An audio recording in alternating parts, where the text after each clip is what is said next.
So before we go on, we just want to have a quick chat about pagination. For those of you who've been to some of the previous sessions, you might have noticed that while we can't offer passports for the state of us, not yet at least, we can offer badges. And as we all know, education, training skills are a critical part of building economic democracy and powerful communities. How communities can take control of their own learning.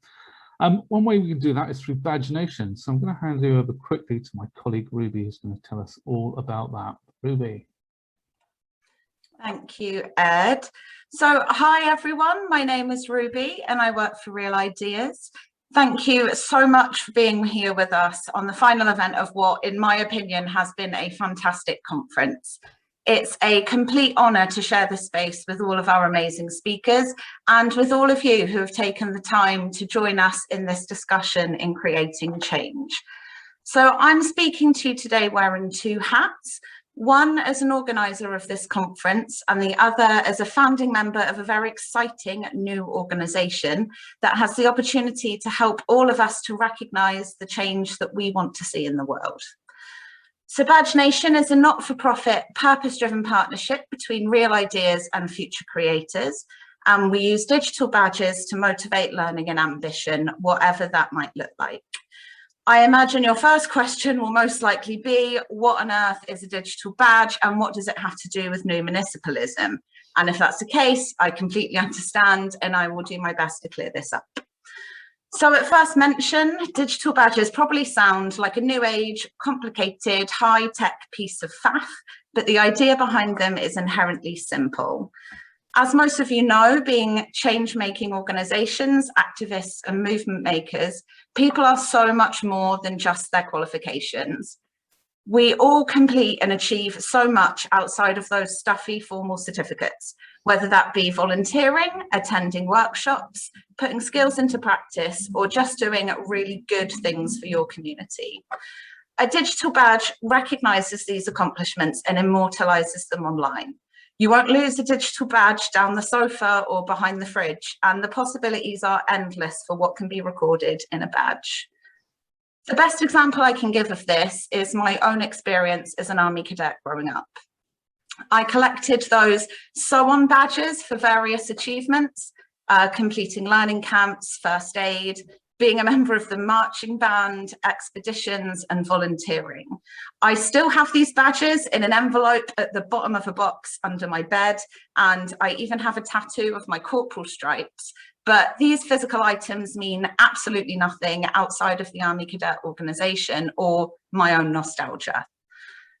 Had there been a digital badge for each of these achievements, I would have a record of my perseverance, my leadership, my endless hours volunteering in the community, and all of the transferable skills that came along with those experiences.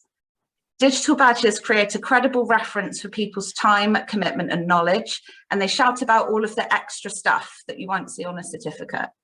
They give people and organisations the power, tools and language to better tell their stories, and even better, they're quick, they're simple and they're easy to create. If you can write a flyer, a session plan for an activity or plan an event, then you can write a digital badge. I hear you wondering, how does this relate to new municipalism and why are we getting Army Cadet stories at a conference? And the truth of it is, we each have a responsibility for building brighter futures of the people that we work with. You can write a badge about anything and award it to anyone, whether that be the young people that you support, the volunteers that you manage, or your colleagues that deliver amazing things. Young or old, we believe that everyone should have the opportunity to earn digital badges. In the first few events of this conference, we talked about how people have a right to more democratic and rewarding work, how communities can build power in their localities, and how organisations can factor in sustainability in the fight for autonomy.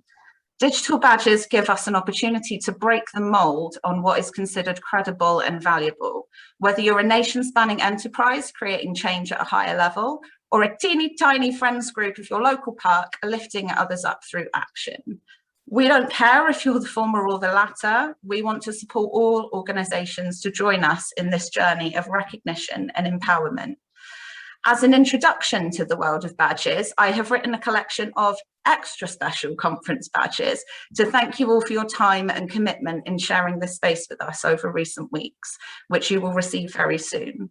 You'll have an immortalised record that you have attended, shown an interest in new municipalism and building resilient communities and economic democracy, as well as skills in activism, awareness, collaboration and resilience. I hope this is a worthy expression of our gratitude for your time, as well as a good explainer for what badges can do. We will pop some links in the chat for some more information on how you can get started writing your own badges or to support other organisations to get badging, and my email address as well for any of you that would like to get in touch for a friendly chat about all things badges. So that's it from me. Thank you for listening, and I hope you enjoy the rest of the conference. Thank you, Ruby, and do look out for your badges, which we'll be sending your way. Frances, let's hear a bit more from some of our fantastic speakers.